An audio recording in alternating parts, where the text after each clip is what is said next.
च्या बा भयणीनो तुमकां सगल्यांक देव बरो दीस दिवं म्हणटा. आयज सोनवार आयचें शिवर्तमान जावन आसा लुकाचो 21 वोड 34 ते 36 पर्यंत. Look chapter 21 versus 34 to 36. आनी आतां आमी पयलें देवाचें उतर आयकुया. तुम्ही तुमची चोत्राय दोरात, बेबतिकाय करून आणि ह्या जिविताचे हुस्के काढून तुमची काळजां जोड जातीत आणि तो दीस तुमचेर अकस्मात पावत.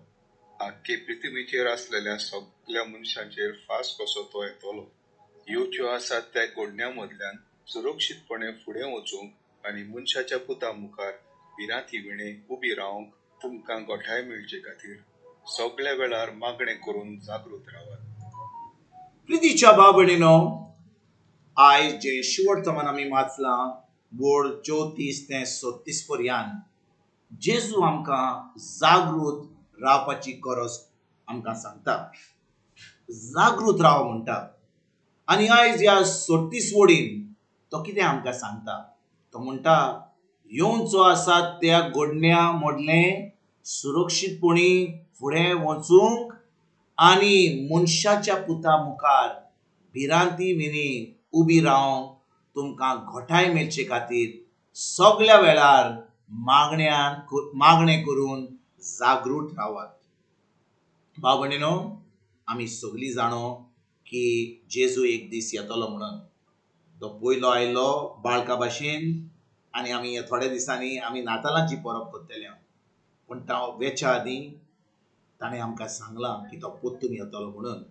आनी भाव भयणीनो, जेजू आमकां सांगता मनशाच्या पुता मुखार भिरांती वेणी उबी रावंक तुमकां घोटाय मेळचे खातीर सगळ्या वेळार मागणें करून जागृत रावात. म्हणून जेजू आमकां जाबाब दिता.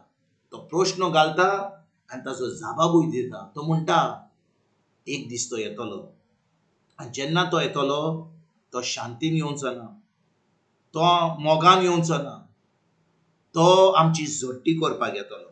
आनी भाव भयणीनो, आयज आमकां ह्या शिवर्तमानान आमकां जेजू सांगता म्हणटा तुमी जागृत रावात.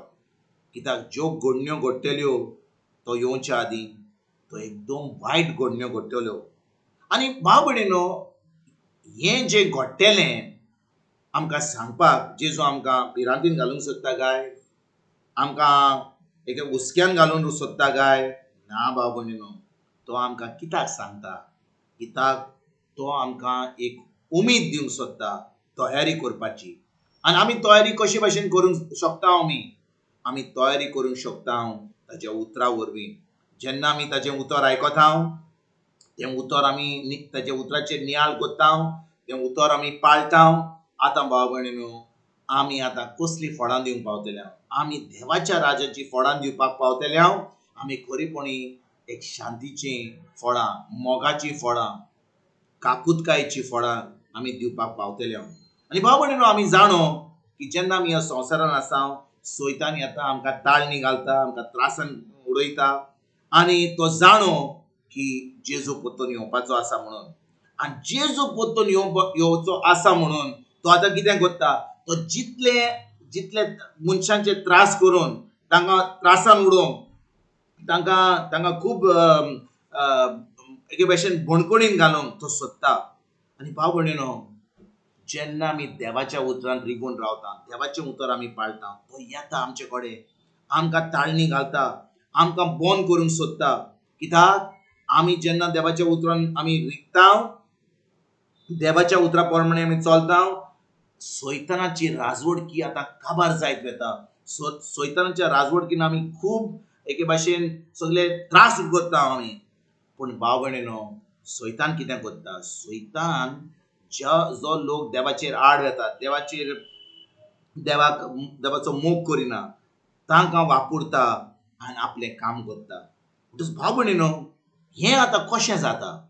जो लोक देवाक ओळखना, जेजूक ओळखना, देवाच्या उतरा प्रमाणे चलना, तांचो मोग कोणाचेर आसता? ह्या संवसाराच्या वस्तूचेर, आपणाक व्हडपण मेळोवपाक आनी सगळे बरे वस्तू संवसाराच्यो मेळपाक. म्हणटच भाव भयणीनो, जेन्ना आमची चोत्रां ह्या संवसाराचेर वेता, देवाचेर ना, सैतान आता ह्या लोकांक वापरता आनी जो लोक देवाच्या उतरा प्रमाणे चलता तांचेर आड वचपाक ताका तो येवजिता. तो चिंता की हो लोक जो ताजे बरोबर आहा, संवसाराचे रिती प्रमाणे चलता, तो आतां धुमाळ हाडूंक सोदता ज्या लोकांचेर जो लोक देवाचें उतर पाळटा. आनी कितले फावटी सैताना वरवीं सैतानाची येवजणी प्रमाणे आतां तो देवाच्या लोकांक पासून आपल्या कुडीन त्रास करपाक येता. पूण भाव भयणीनो, जेजू ह्यो सगल्यो सैतानाच्यो येवजण्यो ओ ह्यो सैतानाच्यो कोन्यो जाणो म्हणून तो आमकां पयलेंच सांगता. तो म्हणटा, तुमी तयार रावात, तुमी फटोव नाकात, तुमी ह्या संवसाराच्या रिती प्रमाणे चलनाकात, तुमी ह्या संवसाराच्या वस्तूंनी खूब बुडो नाकात, पूण तुमची चोत्राय ताजेर, ताच्या उतराचेर, ताच्या राजवडीचेर दवरा. आनी भाव भयणीनो, जेन्ना आमी देवाच्या उतरान रिगून रावता, आमी देवाच्या उतरा प्रमाणे चलता, आमच्या मनाची नडसडणी करता, आतां आमी जें देवाक जाय तें आमी करता. आनी आतां देवान आमकां सगल्यांक भावार्थ्यांक आपले शीस करून दुसऱ्यांक देवाच्या राज्यान हाडपाक आमकां तो आतां तयार करता. जो लोक मातसो इतलो घोट ना देवाच्या उतरान, तांकां आतां देवाच्या उतरान एके भाशेन तांचो संबंद देवाशी घोट करपाक तो आमकां तांचे कडेन धाडटा. तर भाव भयणीनो, आयज हे 36 वडीन जेजू आमकां कितें सांगूंक सोदता? तो आमकां सांगूंक सोदता की जेजू आमकां सांगूंक सोदता की जें येतलें तो येवच्या आदीं ती घोटाय आमकां मेळचे खातीर आमी कितें करूंक जाय? आमची चोत्राय ताजेर दवरूंक जाय, कित्याक जेजू येवपाचो आहा. आनी भाव भयणीनो, जेन्ना आमी आमची चोत्राय जेजूचेर दवरता, ताच्या उतराचेर दवरता, ताच्या उतरा प्रमाणे चलता, आमी आळशी रावना, पूण आमी मागण्यांनी आनी देवाचें उतर आमी पाळटा, आतां आमी खुशालकायेन जेजूक आमंत्रण दिवपाक, जेजूची वाट पळोवन आमी आसा. तर आयज भाव भयणीनो, खेरीत भाशेन आमची चोत्राय जेजूचेर दवरया, आमी तयारी सुरवात करया. फकत नातालाचे परबेक न्हय, पूण सदांकाल आमची तयारी करया. जेजू आयज येत, फाल्यां येत, परवां येत, फुडल्या वर्सा येत, आमी ताका आमंत्रण दिवपाक तयार जावया आनी एक सासणाचें सूख ताचे बरोबर भोगूंक आमी आयजतान सुरवात करुया. तुमकां आनी तुमच्या फॅमिलीक एक बरो दीस हांव येता आनी परतून तुमचे कडेन उलोवपाक फाल्यां हाजीर जातलो. तुमकां सगल्यांक आमच्या सुरुंडरा जेजूची कृपा, आमच्या सर्गीच्या बापाचो मोग आनी पवित्र आत्म्याचो एकवट तुमकां आनी तुमच्या फॅमिलीक हांव आवडयता.